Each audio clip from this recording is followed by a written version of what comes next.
paling tidak sementara tidak saya terima. Saya ingin lagi mengeksplorasinya, saya ingin lagi menambah datanya. Kayaknya itu deh. Intinya di situ. Kita diperintah bukan untuk mentaati nama-nama, bukan untuk mentaati komunitas-komunitas, tapi mentaati kebenaran. Dimanapun adanya kebenaran itu, ambil dan proseslah diri kita dengan kebenaran itu. Taati kebenaran yang sudah dipahami, sambil selalu mencari kebenaran yang sekarang belum dipahami, agar kita bisa melangkah kepada kebenaran yang lebih tinggi, yang sekarang belum kita pahami. Kalau kita membuka diri selalu begitu, kemudian kita selalu memasukkan validator di situ, agar tujuan kita tidak salah, agar niat kita tidak salah, motivasi dan semangat kita tidak salah, agar kita tidak overlapping, bukan hanya karena tamasya ilmu, tapi benar-benar kita mencari ilmu itu dalam rangka memproses diri. Kalau kita hanya belajar, dirinya tidak pernah berubah, itu tamasya keilmuan namanya. Kita bertanya hal-hal yang hanya karena ingin tahu, hanya karena penasaran, tapi tidak efektif, tidak strategis, tidak merubah apapun diri kita. Itu tidak efisien. Ya begitulah kira-kira. Kebenaran dari manapun. Jangan kita terjebak oleh baju-baju, oleh bendera-bendera, oleh komunitas-komunitas, oleh pangkat-pangkat, oleh label-label, oleh sekarang kan ya namanya kalau label baik kan mesti jadi rebutan lah. Labelnya itu misalnya Pak Yai, wah jelas label baik, Pak Ustadz jelas label baik. Tapi ya deh, kalau itu mendukung kebenaran, yes. Tapi kalau itu justru mengkooptasi kebenaran menjadi sempit, no. Dari manapun, kalau kebenaran adalah kebenaran. Dari siapapun, kalau kebenaran tetap kebenaran. Nah, alat ukurnya apa kebenaran itu? Ya, mari kita pelajari postmodern, kita pelajari Islam liberal, kita pelajari yang lain. Bisa jadi, jangan-jangan kita bisa dapat kebenaran dari sana. Tapi kalau belum apa-apa, kita sudah bentuknya fanatisme, buruk sangka, tanpa data, atau hanya karena ikut arus saja, ya pasti kita tidak efisien hidupnya deh. Sulit untuk menggapai keindahan-keindahan yang tinggi. Ya, hanya itu yang bisa. Terus tadi masih ada lagi. Manunggaling Kawula Gusti pernah menjadi agama resmi di Pajang. Kayaknya saya menyaksikan ini kalimat ini. Menjadi agama resmi. Pernahkah Manunggaling Kawula Gusti menjadi agama? Itu kan sebuah ajaran saja, sebuah formula saja kan, tidak jadi agama resmi. Nah, kalimat-kalimat seperti ini harus dicermati, kita harus hati-hati. Ya. Nah, kalau itu kemudian saya sampaikan ke anak-anak saya, Manunggaling Kawula Gusti itu pernah jadi agama resmi loh di Kerajaan Pajang. Sementara dia itu belum mampu untuk kritis. Ya, aduh, terjebaklah dia. Nggak pernah sepanjang mungkin, tapi saya bisa salah juga. Tapi sepanjang saya belajar tentang sejarah Jawa, kok pernah sih Manunggaling Kawula Gusti menjadi agama itu? Enggak. Menjadi sebuah pelajaran, menjadi sebuah doktrin, menjadi sebuah formula, yes. Tapi menjadi agama enggak, apalagi agama resmi Pajang. Nah, kalimat ini saya kritisi deh. Kita di dunia komunikasi yang seperti ini, kita harus lebih hati-hati dalam menata kalimat, menata kata-kata, memilih memilih kosakata. Kita sudah hati-hati aja, banyak montang-manting, terjebak, kesandung, terjerembab. Apalagi kalau kita sembarang, apalagi kalau ngawur, asal informasi, asal komunikasi, asal mendengar, asal bicara. Wah, kita hati-hati saja sudah kejebak-jebak, apalagi kalau kita tidak hati-hati. Ya, termasuk kalimat ini saya agak kritisi ini. Manunggaling Kawula Gusti pernah menjadi agama resmi di Pajang. Ya, kayaknya lebih cermat dikit deh. Kemudian gini, yang saya tahu, saya punya perkembangan cukup unik. Maksudnya perkembangan dari pemahaman ke pemahaman, dari pemahaman lama ke pemahaman baru. Sehingga saya mempunyai qaul qadim, qaul jadid. Saya punya pendapat lama, pendapat baru, dan saya harus merevisi pendapat lama dengan pendapat baru. Nah, di pemahaman tentang Manunggaling Kawula Gusti itu cukup unik, cukup rumit, cukup asik dan panjang. Dari pemahaman ini berubah menjadi pemahaman itu. Setelah ada data baru, informasi baru, kajian baru, diskusi baru, pemahamannya berubah lagi, ada pemahaman baru lagi, dan seterusnya. Nah, kalau saya cerita tentang pemahaman saya yang paling jadul, paling lama, ya bahwa Manunggaling Kawula Gusti syirik, gitu kan? Karena bagaimana manusia bisa bersatu dengan Tuhan sehingga mengatakan saya Tuhan, gitu. Dengan pemahaman itu pemahaman yang paling lama yang ada pada pengalaman hidup saya. Tapi proses berlanjut, saya terjebak informasi ternyata. Ya, kalau saya mengambil informasi dari sumber yang tidak pasti dan tidak jelas, ya beginilah. Dan saya mempunyai keterjebakan informasi itu luar biasa banyaknya. Ya, termasuk antara lain, saya dari kecil sudah diajari bahwa selain Islam buruk, karena lingkungan saya NU, Muhammadiyah itu buruk, Islam Jamaah itu sesat, Ingkar Sunnah sesat.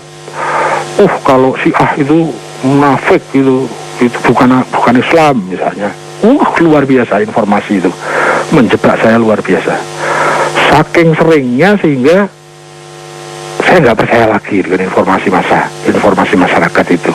Sehingga kadang-kadang yang disesatkan oleh masyarakat, saya kadang-kadang berpikir jangan-jangan di situ ada kebenaran begitu loh. jadi antik kan.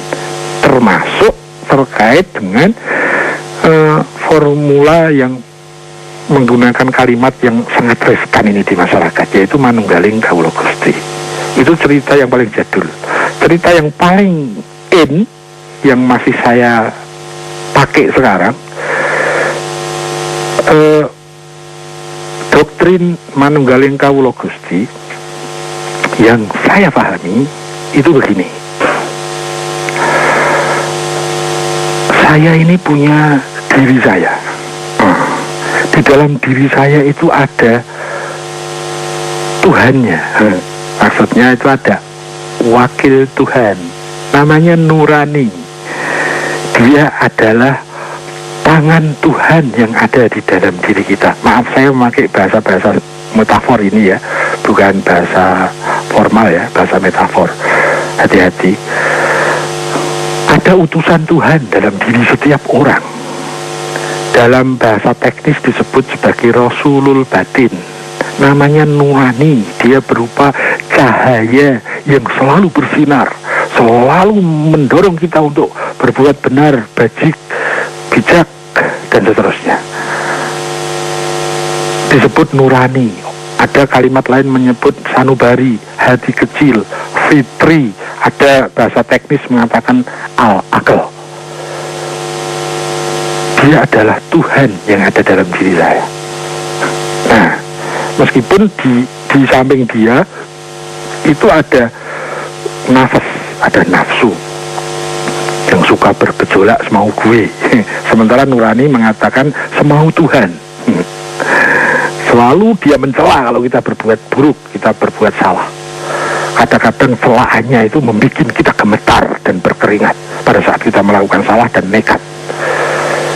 Ya. Nah, sementara pikiran, mekanisme yang ada dalam otak itu diperebutkan dua panglima itu yang akan menjadi Tuhan kita, Tuhan dalam diri kita, yaitu nafas atau nurani. Kita ini didominasi nafas atau nurani. Kita ini dikomandani nafas atau nurani. Kita ini dipanglimai nafas atau nurani. Kita ini dikooptasi nafas apa nurani. Pakai maka itulah yang akan menjadi Tuhan kita. Kita ini menuhankan hawa nafsu atau menuhankan nurani. Kalau menuhankan nurani, dia selalu membawa suara Tuhan dan selalu membawa nilai Tuhan. Sementara kalau menuhankan nafsu, dia akan terjebak kepada egoisme dan menghancurkan dirinya serta lingkungannya. Pikiran itu diperebutkan oleh dua hal itu, sehingga pikiran bisa berpikir baik, bisa berpikir buruk, bisa menjadi sarananya nurani, bisa jadi menjadi sarananya nafas.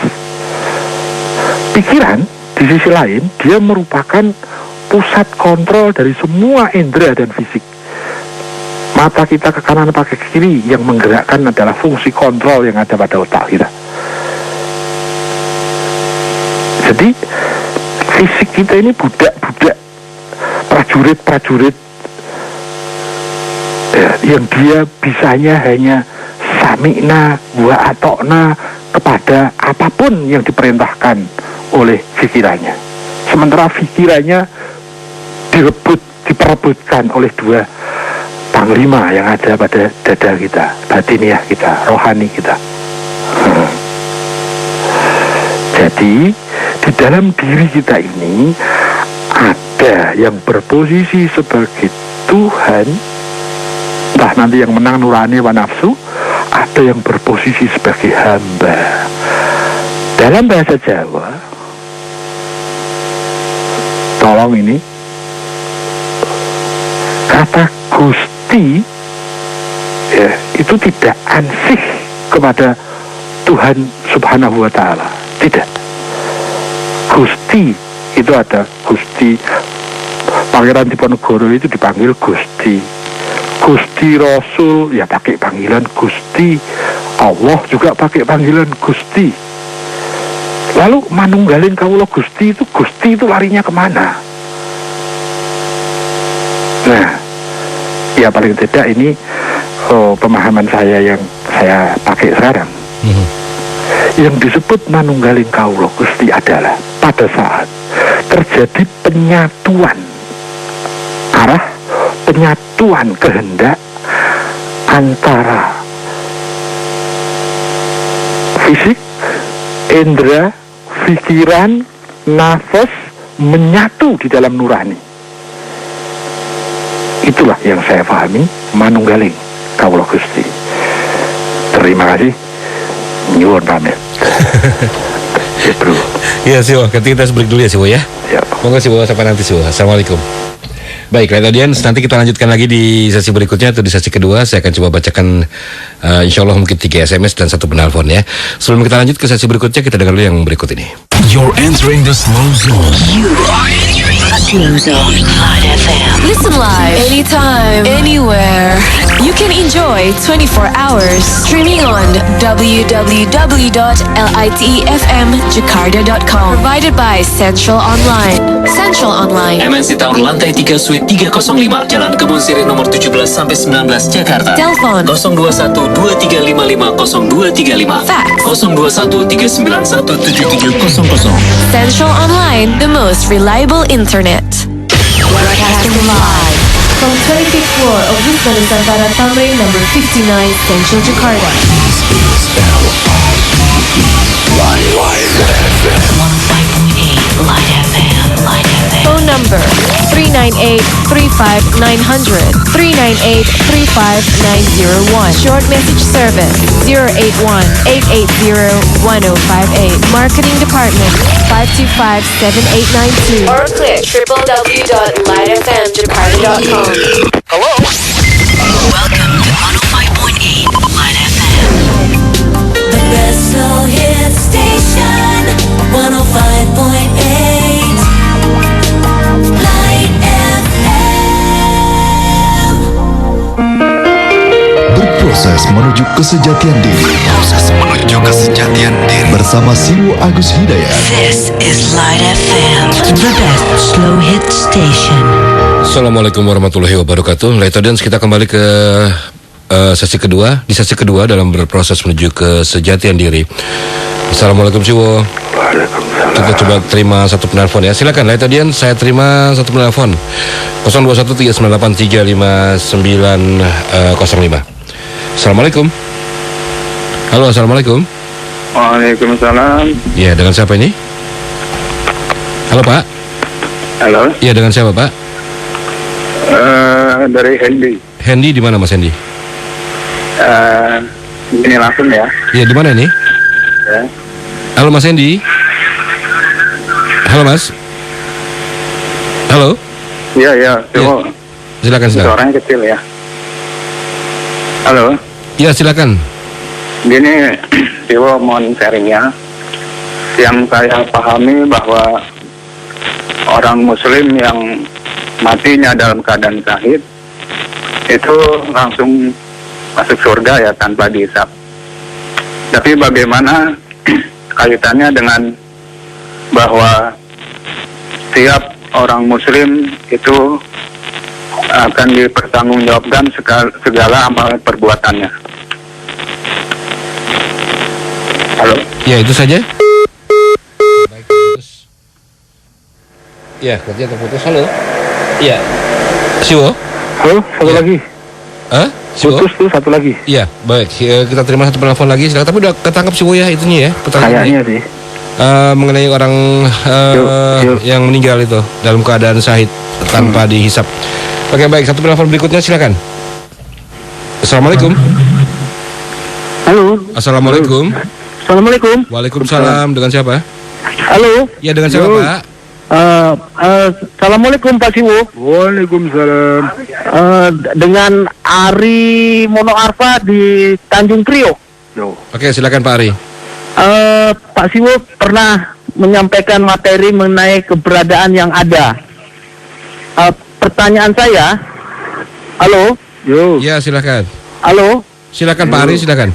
apakah para rasul itu dicipta atau dijadikan? Terima kasih. Ya, baik. Apa bedanya dicipta sama dijadikan? Halo? Halo Pak Ari. Halo. Bedanya apa dicipta sama dijadikan itu? Kalau pemimpin yang ada di dunia itu dijadikan. Namun apakah para rasul itu diciptakan atau dijadikan? Saya mau tanya, perbedaan diciptakan sama dijadikan itu apa? Diciptakan dari asal, daripada sebelum terjadi bumi itu sudah dipersiapkan oleh Allah Subhanahu wa Ta'ala untuk kemudian diberikan perintah diturun secara otomatis. Terus kalau dijadikan? Dijadikan hasil pemilihan seperti pemilihan presiden, pemilihan para raja, atau pemilihan pemimpin-pemimpin yang ada di muka bumi. Yo. Oke, baik. Terima kasih Pak Ari. Ya, assalamualaikum.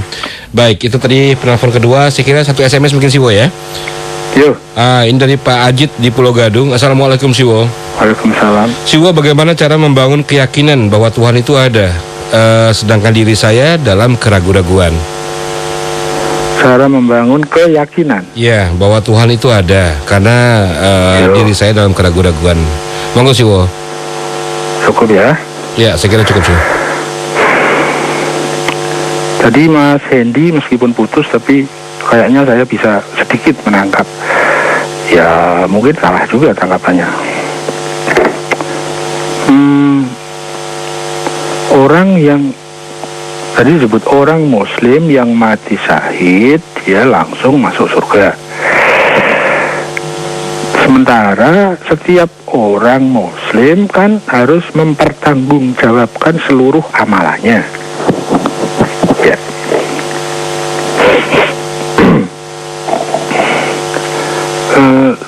Saya punya pendekatan logika begini, Pak Hendy, Mas Hendy. Setiap sesuatu itu ada nilainya. Setiap sesuatu itu ada akibatnya. Apapun yang kita lakukan, baik atau buruk, entah baik itu berupa amal fisik ataupun amal fikir dan amal hati, semua ada nilainya. Seseorang berprasangka buruk salah atau berprasangka baik tapi salah, itu juga ada nilainya. Seseorang husnudon tapi tidak relevan atau suudon tapi tidak relevan, kedua-duanya ada akibatnya. Nah, lalu kenapa orang yang syahid kok langsung saya akan dekati yang lain dengan alat pendekatan, tapi ini mohon maaf agak teknis ya. Ada satu istilah yang namanya kafaroh. Kafaroh itu sesuatu pengorbanan di jalan kebenaran, dan itu ada nilai penghapusan terhadap keburukan. Misalnya kita sedang berbisnis dengan tujuan benar, niatnya benar, caranya benar, sehingga bisnis merupakan medan ibadah bagi seseorang itu. Dia di jalan yang benar, itu pertama. Kemudian dia ditipu oleh relasinya, oleh rekan bisnisnya.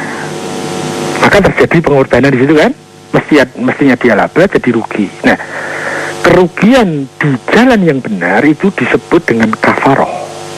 Kafaroh itu mempunyai nilai menghapus keburukan sebanding beratnya besarnya kafaroh.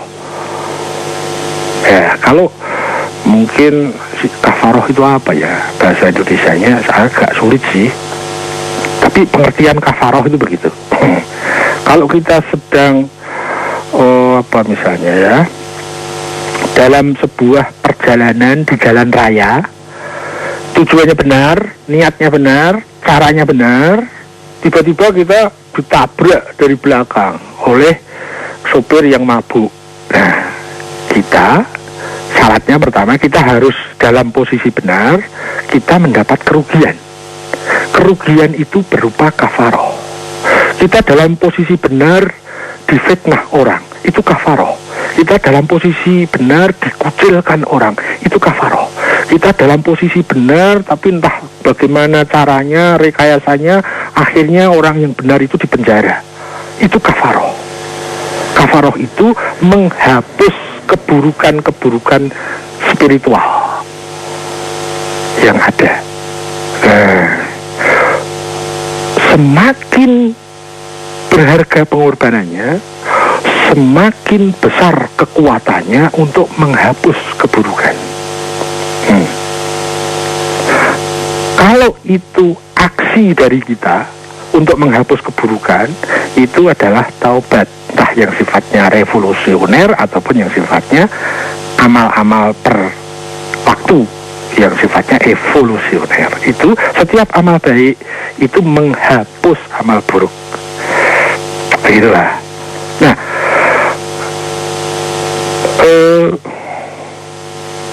tapi kita tidak membahas tentang tobat ini karena ini alurnya alur kafaroh, pengorbanan di situ, pengorbanan yang bisa menghapuskan keburukan. Sekarang, kalau orang mati syahid, itu apa yang dikorbankan? Ya, itu masalahnya. Jadi tetap setiap sesuatu ada akibatnya, setiap sesuatu ada hitungannya, setiap sesuatu ada timbangannya, setiap sesuatu ada tanggung jawabnya, tapi ada hukum yang namanya hukum kafaroh. Dan bagi orang syahid, ini yang syahid benar loh ya, bukan seperti syahid loh ya. Syahid yang syahid, bukan syahid yang mirip syahid, bukan. Syahid yang syahid, itu ya sudah lah. Pengorbanannya itu jauh lebih tinggi sehingga bisa menghapus keburukan-keburukan yang pernah ada. Kira-kira begitulah logika saya begitu. Makanya kalau kita dalam posisi benar, difitnah orang, tersenyum aja. Berarti kita dibantu untuk bertobat, dibantu bersih-bersih, tenang aja. Kita dalam posisi benar, kita kok wah di sana ada isu, ada rumor, tenang aja, itu rezeki, nggak boleh dicari, tapi kalau datang luar biasa itu. Ya seperti itu ya. Kita sudah bisnis benar, tapi kok rugi aja. Kecuali kalau ruginya itu gara-gara kita nggak benar, tujuannya salah, caranya, niatnya tidak pas, caranya sembarang, yalah. Jadi kerugian itu bukan kafaroh, akibat keserobaan kita. Itu saya punya logika, analogi seperti itu. Lanjut ke Mas Ari di Tanjung Priok. Keberadaan yang ada apakah para rasul itu dicipta? Yang kemudian saya tanyakan, dia itu dipersiapkan dan ditunjuk oleh Allah untuk jadi pemimpin. Itulah kira-kira yang saya tangkap begitu. Sementara ada yang dijadikan, maksudnya dijadikan itu ditunjuk tapi dari bawah. Ya, kurang lebih saya membedakan begitulah. Yang dimaksudkan Mas Ari yang saya tangkap itu ada pemimpin tapi ditunjuk dari atas. Contohnya Rasul, Nabi, Imam gitu ya. Imam dalam makna tanda petik loh ya. Bukan maksudnya itu imam masjid atau imam hadis, bukan itu. Ada yang pemimpin itu hasil tunjukan dari bawah. Misalnya pemilu, hasil musyawarah, hasil kesepakatan, musyawarah mufakat misalnya. Ya, ada toh pangkat-pangkat yang spiritual tapi hasil kesepakatan dari bawah. Misalnya seseorang disebut Pak Kiai, ya kan masyarakatnya yang ngasih tuh. Disebut Ustadz, kan masyarakatnya yang ngasih, jadi dari bawah. Ada yang bahkan disebut wali, misalnya Wali Songo, itu dari bawah. Ada yang gelaran spiritual seperti imam, misalnya Imam Bukhari, Imam Muslim, Imam Khomeini, ya itu dari para pengikutnya. Imam Syafi'i, Imam Maliki dan seterusnya, Imam Ghazali, itu dari bawah. Kalau dari bawah itu tidak ada jaminan pasti benarnya. Tapi kalau dari atas itu ada jaminan benarnya. Meskipun kita mengidentifikasi itu, kalau yang dari atas itu sulit sekali.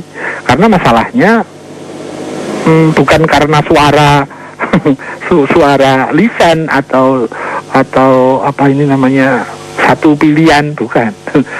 Itu hubungannya nanti dengan spiritual masalahnya gitu. Nah, apakah para rasul itu dari atas apa dari bawah? Sepanjang yang saya tahu dari atas, tapi bukan paket. Kalau paket itu ya udah, saya mau jadikan dia dan saya beri keistimewaan pada dia, kemudian nanti dia akan saya angkat. Ya, kalau itu ya semua orang bisa dan dia tidak mulia. Yang mulia itu yang menjadikan, membikin seperti itu, gitu kan? Nah, yang saya tahu, semua para nabi dan para rasul itu dia terpilih karena ikhtiarnya, karena perjuangannya yang luar biasa, karena faktor-faktor yang terkait dengan kediriannya, yang mengalami pergulatan yang luar biasa. Ya seperti itu. Jadi bukan betul dia itu ditunjuk dari atas, ya dipilih dari atas, tapi bukan sistem paket. Kalau sistem paket kan jadi nggak mulia. Ya saya juga bisa jadi rasul kalau saya dipaket sama Tuhan seperti itu. Nah, saya dulu punya pemahaman sistem paket itu. Ya nabi itu kan mau apapun kan dia sudah ditunjuk dari sononya jadi nabi kok. Gitu kan. Sementara kita kan bukan nabi. Ya, kita kan manusia biasa, dia kan nabi. Nah, kita kan sering pakai istilah gitu kan. Ya kalau kita biasa kan salah manusiawi gitu ya. Kan kita bukan nabi. Iyalah.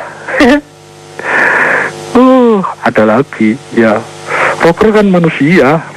Jadi kalau salah ya logis gitu ya. Ya enggak, yang namanya salah ya enggak logis dimanapun salah kok logis. Salah itu enggak manusiawi, salah itu hewani, itu bukan manusiawi. Kalau benar lah itu baru manusiawi. Tapi ya begitulah bahasa sosial seperti itulah. Jadi itu yang saya tahu ya. Jadi rasul itu dia ditunjuk, diperintah, apalah istilahnya lah, tapi dari atas. Mau di bawah ngikut atau tidak itu nggak mempengaruhi apa-apa. Mau semua ingkar, semua memuji dia tetap saja nabi, dia tetap saja rasul. Meskipun istrinya dan anaknya juga tidak mau ikut dengannya, tapi kalau memang dia itu sudah dinobatkan, dideklarasikan diwisuda dari atas, ya dia tetap saja. Dia mau dimusuhi semua orang, ya tetap saja dia nabi, dia rasul.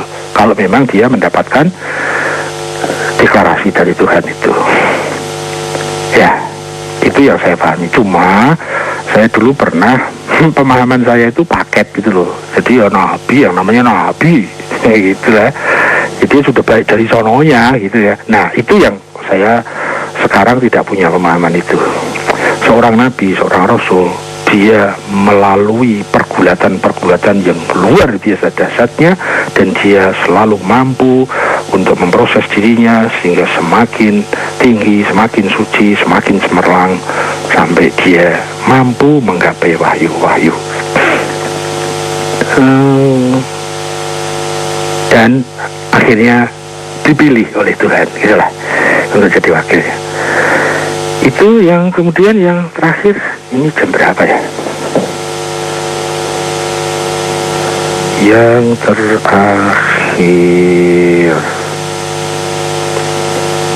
masih ada sedikit waktu. Dari Mas Aris, bagaimana cara membangun keyakinan bahwa Tuhan itu ada? Saya kayaknya perlu memulai dari apakah keyakinan itu.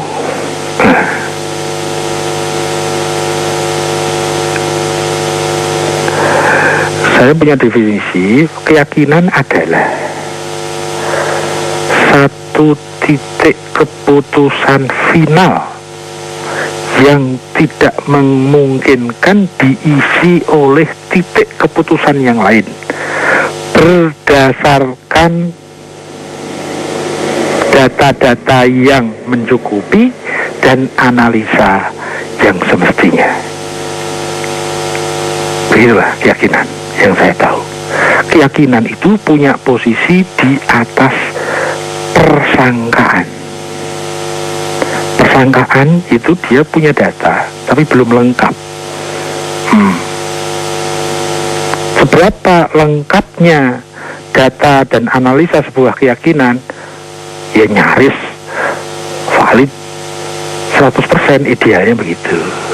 Sementara kalau masih data dan analisanya itu, validitasnya itu belum sampai mendekati 100%, tapi di atas 50%, itu jatuhnya persangkaan, zon. Ya.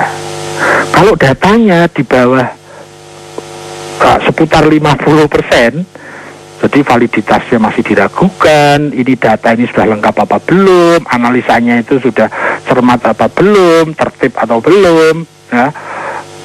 Katakanlah nilainya 50%, itu disebut dengan syak atau ragu. Jadi yakin itu ada di atas zon ada di atas ragu. Nah kalau datanya minim sekali, validitasnya tidak dipermasalahkan, sehingga informasi itu dari sumber mana saja, tidak dicek dan recheck, kemudian analisanya ya sembarang-sembarang lah, asal berpikir saja misalnya, tanpa melalui kaidah-kaidah berpikir yang tertib, waduh datanya minim, analisanya minim, apalagi bukan data didudukkan sebagai data, hanya dapat informasi langsung, wah ini data, langsung dianalisa, itu nilainya di bawah syak, yang kemudian disebut dengan waham, percaya tanpa bangunan argumentasi. Nah itu percaya. Tahu, nah itu lebih minim lagi informasinya, tahu. Jadi sangat berbeda antara tahu, percaya, faham. Ya, faham itu bertingkat-tingkat. Ada pemahamannya 50%, itu pasti orang ragu, tidak bisa. Ini pasti tidak bisa karena belum valid, nggak bisa dia mengatakan, yakin tidak bisa. Masih ada komplain sana sini, keraguannya masih ada di sana sini.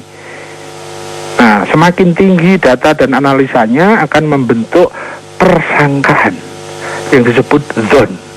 Nah, kalau dalam teori jenjang teori itu masih disebut hipotesa. Hipotesa itu selevel dengan zon. Sayangnya kita ini mudah sekali husnuzon, suuzon dengan data yang sangat minim. Padahal itu syak saja belum memenuhi, ragu saja belum, kok sudah bersangka. Ya gitu ya. Jadi berburuk sangka itu harus jelas ukurannya. Berbaik sangka juga harus jelas alat ukurnya. Apalagi yakin. Yakin adalah titik final kesimpulan yang tidak memungkinkan ada kesimpulan lain masuk menggantikannya. Dan itu yang saya sharingkan semuanya itu adalah daerah kepala, daerah logika, daerah rasional, daerah filosofis, daerah nalar, nalar, begitulah. Jadi proses keyakinan seperti itu. Bagaimana agar saya yakin? Bangun saja, cari data selengkap-lengkapnya yang valid, check and recheck. Setelah itu kemudian kita analisa dengan cara menganalisa yang tertib. Berarti kita harus mempunyai mempunyai alat ukur. Ini data apa bukan? Kita harus bisa membedakan. Ini sekedar isu, ini sekedar rumor, ini sekedar berita. Tapi tidak bisa saya jadikan data. Nah, kita harus punya sense di situ. Kemudian juga kita menganalisa. Oh, ada rule-nya, Pak, menganalisa itu. Ada tertibnya, tidak asal sembarang menganalisa. Ada alat tertibnya, ada alat ukurnya. Semakin data itu valid, semakin analisanya valid, maka semakin memungkinkan kita sampai kepada yakin. Kalau kemudian tidak punya data, punyanya cuma berita yang berupa kesimpulan. Berita hanya berupa kesimpulan. Itu nanti jatuhnya dogma. Sama sekali tidak mengerti kenapa begitu. Mengapa demikian? Nggak ngerti. Tapi pokoknya saya yakin. Sama sekali bukan yakin, itu dogma. Ya. Seperti kemarin dulu kita contohkan, ada seorang anak TK, 0 kecil, dia diajari sama omnya itu insinyur. Ya, sementara omnya itu sedang eksperimen. Si anak itu diajari 5 kali 5 pirale 30. Diajari itu. Kok bisa 30? Ya pokoknya 30 yang ngajari si om insinyur gitu. Ya, dia mau makan, setelah makan, mau tidur, bangun tidur, ditanya 5 kali 5, 30. Tengahnya tidur pulas, dia dibangunkan 5 kali 5, 30. Ya samalah anak-anak kita yang masih kecil kalau ditanya, siapa Tuhanmu? Allah. Sama sekali dia nggak ngerti apanya, bagaimananya, kenapa demikian. Apa argumentasinya? Tidak tahu. Tapi kalau ditanya, kamu yakin? Yakin. Ya Tuhan yang mesti Allah toh. Ya, itu hanya menerima berita kesimpulannya, tanpa data, tanpa analisa. Apa itu yakin? Apa itu percaya? Bukan. Itu dogma. Ya. Nah, sejarah itu mendogma kita. Kita kata-kata nggak ngerti kenapanya. Tapi ya begitulah. Pokoknya kalau dia buruk, ya kan? Kata-kata begitu. Kemudian kita bisa didoktrin melalui layar lebar, melalui bioskop, melalui televisi, melihat telenovela, melalui sinetron. Kita bisa didoktrin itu. Sampai membentuk, tanpa ngerti alasannya. Tanpa ngerti kenapanya. Tapi dia merasa punya keyakinan. Ya begitulah dogma. Nah, kalau kita ingin merangkak ke arah keyakinan, yuk kita mulai membangun pendataan yang benar, membangun analisa yang benar. Dan itu semua adalah masalah logika dan rasional. Ya, jadi bagaimana cara membangun keyakinan? Kita mulai harus membedakan mana yang sekedar berita, isu, rumor, dan mana yang bisa didudukkan sebagai data. Terkait dengan Tuhan itu ada atau tidak, kita ambil data-data yang terkait dengan itu. Nah, kalau mau efektif, simple, ambillah data-data itu di buku-buku tauhid, karena kita diajari. Tapi tauhid yang rasional ya, tauhid bukan yang doktriner, tauhid yang, apalagi tauhid yang agak filosofis gitulah. Jadi bukan sekedar didoktrin kita. Kalau didoktrin kan pokoknya ini loh ayatnya gitu kan. Nah itu didoktrin. Didoktrin itu kalau dia setelah dia bisa berpikir, wah doktrin bisa diacak-acak itu sama pemahaman dan keyakinan. Seperti contoh anak tadi, dari kecil diajari sama Om Insinyur itu, diajari 5 kali 5 berapa? 30. Udah, terus diajari, didoktrin maksudnya. Setiap hari didoktrin. Sehingga waktu ditanyai kakaknya yang SD kelas 2, kemarin apa itu? 5 kali 5 berapa? Ya 30 tuh mas. Mosok sama kan sudah SD, masa nggak tahu? Saya masih TK 0 kecil aja tahu. 5 kali 5 berapa? Ya 30 lah gitu. Yakin? Ya yakin. Yang ngajari Mas Insinyur. Kakaknya senyum-senyum. Nah setelah dia SD, karena dia diajari bagaimananya, kenapanya 5 kali 5 itu piye toh, bagaimana toh, logikanya 5 kali 5 itu gimana toh. 5 kali 5 itu 5-nya 5 kali dijumlah, itu sama dengan 5-nya 5 kali, sama dengan 25. Tadinya berat dia meninggalkan dogmanya, tetapi logika yang masuk pada dia tidak bisa ditipu. Rasional pada saat itu rasional itu dipenuhi validitas argumentasinya, meskipun dia dibunuh dia tidak akan berubah dari keyakinan, dari hasil akliyah itu. Ya setelah gede dia tahu sendiri 5 kali 5 berapa? Dia nggak bilang 30 lagi karena sudah tahu. Ya gitulah. Tapi bayangkan kalau dia itu tidak sekolah, bayangkan sampai dia itu punya anak, dia ngajari ke anak-anaknya 5 kali 5 ya 30 sudah. Jangan percaya sama sana sini, percaya dong sama bapak. Bapak ini sudah makan sekian garam, sudahlah. Memang pengalaman bapak apa pengalaman kamu? 5 kali 5 dari dulu ya 30. Bayangkan kalau dia sampai kakek, cucunya juga diajari seperti itu. Apalagi kemudian dia punya radio, dia siarkan di radio. Dia punya TV, disiarkan di TV. Dia bisa bikin sinetron. Di situ diselipkan bahwa 5 kali 5 itu 30. Kasihan dong masyarakat yang tidak mau sekolah, yang tidak mau belajar, yang tidak mau kritis, yang tidak mau logis, yang tidak mau rasional, yang tidak mau filosofis, hanya ikut informasi. Ngeri deh.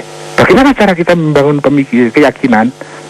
Ya, kita perlu yang pertama adalah definisi yakin itu apa. Dan keyakinan itu kekuatannya luar biasa, dahsyat.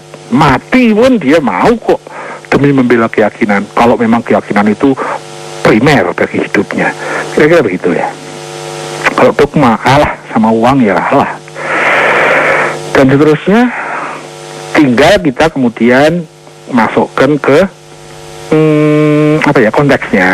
Kalau kita ingin yakin tentang adanya Tuhan atau tidak adanya Tuhan, ya berarti kita susun saja data, kemudian kita menganalisa. Tentu kita perlu membedakan mana yang analisa sembarang dan mana analisa yang tertib, mana data yang sembarang dan mana data yang memenuhi kata tertib sebagai data. Itu deh kayaknya. Belum lagi tentang iman. Iman di atas keyakinan. Keyakinan saja bisa berani berkorban begini begitu, apalagi iman. Weleh. Tapi kan kalau kita pakai istilah masyarakat, yakin itu apa, iman itu apa, sudah nilainya luar biasa terdegradasi, turun luar biasa jauhnya, menjadi sangat rendah. Cai, halo. Iya. Halo. Iya sih wo. Wis, sampun sih wo. Habis. Iya sih wo. Waktunya kelewat piro? 6 menit sih wo. 6 menit. Ini si Joli dah. Kenapa? Si Joli berah. Maksudnya gimana? Dijoli itu maksudnya diganti rugi gitu lah. Oh nggak usah sih wo, sama sate aja nanti sih wo. Sampean utang sate ya, urung bayar. Oke, pamit dulu ya. Monggo sih wo, sampai ketemu minggu depan. Terima kasih dan mohon maaf. Semoga kita dipersaudarakan dalam penghambaan kepada Tuhan. Satu-satunya jalan yang paling efektif untuk kesejahteraan diri dan lingkungan, untuk kedamaian diri dan lingkungan kita. Amin. kini dan masa depan kita. Terima kasih, mohon maaf. Assalamualaikum warahmatullahi wabarakatuh. Waalaikumsalam warahmatullahi wabarakatuh. Terima kasih Siwa Agus Hidayat. Dan Light Audience, insya Allah minggu depan di jam dan waktu yang sama kita akan kembali sharing bersama Siwa Agus Hidayat dalam berproses menuju kesejatian diri. Dan untuk hari ini saya akhiri sampai sini. Saya Sam Onyx dan juga produser saya Jack pelan-pelan mohon diri. Kita ketemu lagi nanti di Light at Night ya. Well, Light Audience, dari Mutiara Hikmah dikatakan bahwa kalau Anda sudah tidak berharap lagi kepada Allah Subhanahu wa Ta'ala, berarti Anda sudah kehilangan rasa takut kepadanya. You're entering the slow zone. You are entering the Slow Zone on FM. Listen live anytime, anywhere. You can enjoy 24 hours streaming on www.litefmjakarta.com. Provided by Central Online. Central Online. MNC Tower lantai 3 suite 305 Jalan Kebun Sirih nomor 17 sampai 19 Jakarta. Telepon 021 2355 0235. Fax 021 391 7700.